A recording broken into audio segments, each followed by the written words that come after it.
पूर आणि भूस्खलनामुळे बाधित झालेल्यांच्या मदतीसाठी केंद्राकडून महाराष्ट्राला 1492 कोटींची मदत. मुख्यमंत्री एकनाथ शिंदेंनी केंद्राचे आभार मानले. राज्यामध्ये ऑक्टोबर महिन्यातही पावसाचा जोर कायम राहणार. विदर्भ आणि कोकणात सरासरीपेक्षा अधिक पावसाची शक्यता. राज्यामध्ये मान्सूनच्या परतीचा प्रवास लांबणीवर.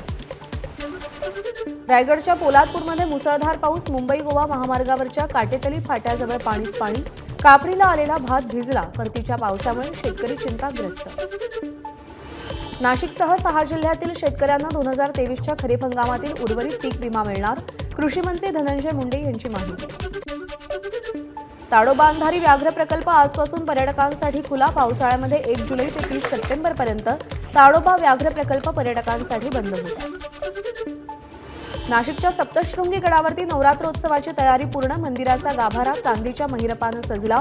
गर्दी टाळण्यासाठी मंदिर प्रशासनाकडून विशेष उपाययोजना. सीसीटीव्ही कॅमेऱ्यांची नजर राहणार. नवरात्रोत्सवानिमित्त नंदुरबारमधल्या देवीच्या मंदिरांना आकर्षक सजावट. जिल्ह्यातील आदिशक्तीची मंदिर विद्युत रोषणाईनं उजळली. उद्या घटस्थापना होणार.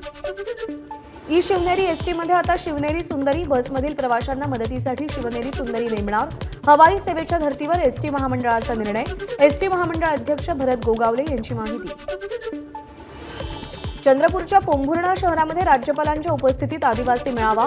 राज्यामध्ये अत्याधुनिक आदिवासी विद्यापीठ स्थापन करण्याची इच्छा व्यक्त केली. राज्यामध्ये नवीन 8 शासकीय वैद्यकीय महाविद्यालयांमध्ये प्रथम वर्षासाठी परवानगी. दुसऱ्या फेरीतील विद्यार्थ्यांची प्रवेश यादी जाहीर. विद्यार्थ्यांना 6 ऑक्टोबरपर्यंत प्रवेश घेता येणार. नाशिक जिल्ह्यातील मालेगाव जवळच्या निळगव्हाण इथं 5.78 हेक्टर क्षेत्रामध्ये डाळिंब इस्टेट स्थापन करणार. मंत्रिमंडळानं मंजुरी दिली. त्यासाठी 53 कोटी निधीची तरतूद. नाशिकचे पालकमंत्री दादा भुसे यांची माहिती. एबीपी माझा, उघडा डोळे बघा नीट.